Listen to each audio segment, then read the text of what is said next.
कम समय में एग्जाम की तैयारी कैसे करें? समय कम बचा है, एग्जाम भी सिर पर है। इतने कम समय में कैसे होगी तैयारी? अच्छे मार्क्स कैसे आएंगे? जैसे जैसे समय गुजरता जा रहा है, टेंशन बढ़ती जा रही है। कहीं आपके मन में भी तो यह सारी बातें नहीं आ रही? कहीं आपको भी तो यह नहीं लगने लगा कि अब बहुत देर हो चुकी है? देर नहीं हुई है, हाँ एक गलती जरूर हुई है कि तुमने अपना समय पहले सही से इस्तेमाल नहीं किया। लेकिन अभी भी इस गलती को सुधारा जा सकता है। दुनिया में हर चीज़ दो बार होती है, एक बार हमारे दिमाग में, दूसरी बार हकीकत में।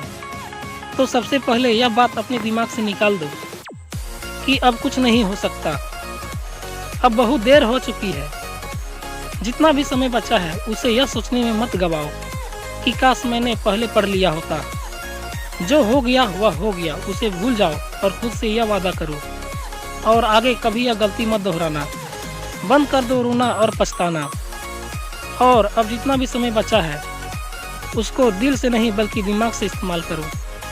सब कुछ पढ़ने के बजाय इम्पोर्टेंट टॉपिक पहले पढ़ो, बल्कि पुराने क्वेश्चन पेपर कलेक्ट करो और नोट्स करो कि क्या पढ़ना ज़रूरी है और क्या पढ़ना ज़रूरी नहीं है, और सिलेबस के अनुसार उस पेपर का सॉल्व करो। दूसरों को देखकर अपने टारगेट मत सेट करो, ना इस बात पर ध्यान दो कि किसने कितना पढ़ लिया।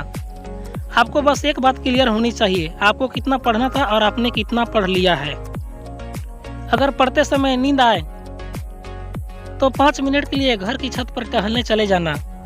अपनी किताब भी साथ ले जाना, 100% गारंटी है नींद भाग जाएगी।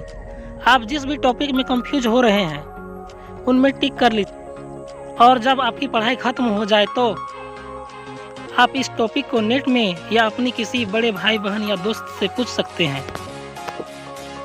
लेकिन उस टॉपिक के बारे में सोच सोच कर टाइम बिल्कुल भी खराब ना करें। एग्जाम हॉल जाने से पहले अपने किसी भी दोस्त से टॉपिक के बारे में डिस्कस ना करें। आपका कॉन्फिडेंस लेवल कम हो सकता है। जैसे मोबाइल पर गेम खेलते समय जब तक गेम कंप्लीट नहीं हो जाता, सारा ध्यान, सारी इच्छा शक्ति और सारा फोकस उसी के ऊपर रहता है। वैसे ही ध्यान, वैसे ही फोकस पढ़ाई में लगाना है। चाहे नींद आ जाए, चाहे तूफान आ जाए, नजर किताब से हटनी नहीं चाहिए।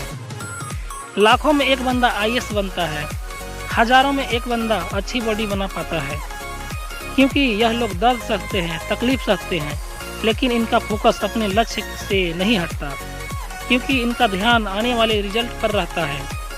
और आपका ध्यान भी आने वाले रिजल्ट पर होना चाहिए। कोयला भी हीरा बनने के लिए लाखों साल तक कई टन का दबाव झेलता है। कितनों की तकदीर बदलनी है, तुम्हें कितनों को रास्ते पर लाना है। अपने हाथों की लकीरों को मत देखो, तुम्हें इनसे भी आगे जाना है। दोस्तों, चीज़ उतनी मुश्किल नहीं होती जितना हम सोच सोच कर बना देते हैं। तो सोचना बंद करो और पछताना बंद करो।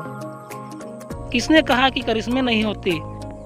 मेहनत ऐसा करो कि दुनिया देखती रह जाए और तुम आगे निकल जाओ।